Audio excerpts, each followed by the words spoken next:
বিদ্রোহীদের অতর্কিত আক্রমণে সিরিয়ায় পতন ঘটে স্বৈরাচারী আসাদ সরকারের। মাত্র ১২ দিনের একটানা অভিযানে সিরিয়ার সরকারি বাহিনীকে পরাজিত করে ক্ষমতার কেন্দ্রবিন্দুতে চলে আসে বিদ্রোহী গোষ্ঠী হায়াত তাহরির আল শাম। এদিকে আসাদের পতনের পর থেকে নিজেদের নিরাপত্তার অজুহাতে সিরিয়ার অভ্যন্তরে আগ্রাসন চালিয়ে যাচ্ছে ইসরায়েল। তবে ইসরায়েলকে এবার কঠিন শিক্ষা দিয়ে ছাড়বে সিরিয়ার বিদ্রোহীরা। ইসরায়েল সিরিয়া থেকে সৈন্য প্রত্যাহার করতে অস্বীকার করেছে। মার্কিন মিত্ররা সতর্ক করে দিয়েছেন বেনিয়ামিন নেতানিয়াহু প্রশাসনকে। সিরিয়ায় ইসরায়েলি সামরিক আগ্রাসনে বিশ্বব্যাপী নিন্দার ঝড় উঠেছে।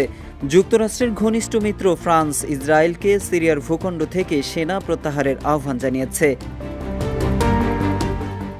এদিকে সিরিয়ার বিভিন্ন লক্ষ্যবস্তুতে ইসরায়েলের কয়েকশো বিমান হামলা চালানোর ঘটনায় গভীর উদ্বেগ জানিয়েছেন জাতিসংঘের মহাসচিব আন্তোনিও গুতেরেস। দেশটিতে হামলা বন্ধ করতে ইসরায়েলের প্রতি অনুরোধ জানিয়েছেন তিনি। এদিকে সিরিয়ার ভূখণ্ড দখল করায় নিন্দা জানিয়েছে কাতার, ইরাক ও সৌদি আরব। ইসরায়েলের এমন কর্মকাণ্ডের নিন্দা জানিয়ে সৌদি বলেছে ইসরায়েল আন্তর্জাতিক আইন লঙ্ঘন অব্যাহত রেখেছে। দেশটি বলেছে গোলান মালভূমি আরবের ভূখণ্ড। কিন্তু ইসরায়েলের পররাষ্ট্র মন্ত্রণালয় জানিয়েছে ইসরায়েলি সেনারা জাতিসংঘের টহলযুক্ত বাফার জোনে থাকবে। ইসরায়েলের এই বিবৃতিটি সিরিয়ায় ইসরায়েলি সৈন্যের অবৈধ উপস্থিতির ন্যায্যতা দিতে এসেছে। এর আগে ইসরায়েলি প্রতিরক্ষা মন্ত্রী জীবাণুমুক্ত প্রতিরক্ষা অঞ্চল তৈরির ঘোষণা দেন। তিনি বলেন, আসাদ সরকারের পতনের পর নতুন প্রতিরক্ষা অঞ্চলের লক্ষ্য সন্ত্রাসী হুমকি প্রতিরোধ করা। এদিকে জাতিসংঘ ইসরায়েলের গোলান মালভূমির বাফার জোন দখলের পদক্ষেপকে চুক্তির লঙ্ঘন বলে নিন্দা করেছে।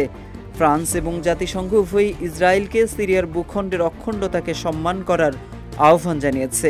কিন্তু ইসরায়েলের পররাষ্ট্র মন্ত্রণালয় জিহাদি গোষ্ঠীগুলোর বিরুদ্ধে প্রতিরক্ষামূলক ব্যবস্থার উপর জোর দিয়েছে।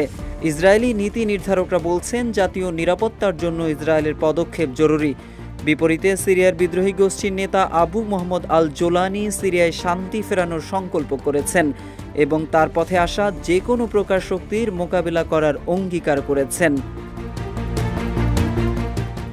এদিকে সিরিয়ার বিদ্রোহী নেতা আবু মোহাম্মদ আল জোলানি ক্ষমতা গ্রহণের পর প্রথমবারের মতো ইসরায়েল সম্পর্কে কথা বলেছেন।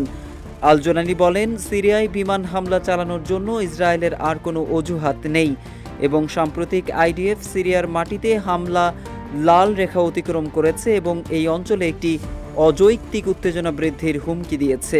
14 ডিসেম্বর এক প্রতিবেদনে এ খবর দিয়েছে টাইমস অব ইসরায়েল। বিদ্রোহী নেতা জোলানি আন্তর্জাতিক সম্প্রদায়কে ক্রমবর্ধমান পরিস্থিতি এড়াতে এবং সিরিয়ার সার্বভৌমত্বের সম্মান নিশ্চিত করার আহ্বান জানান। ইসরায়েলের নাম সরাসরি উল্লেখ না করে তিনি নিরাপত্তা ও স্থিতিশীলতা নিশ্চিত করার একমাত্র উপায় হিসেবে কূটনৈতিক সমাধান এবং অপরাধমূলক সামরিক পদক্ষেপের বিকল্পের উপর জোর দেন।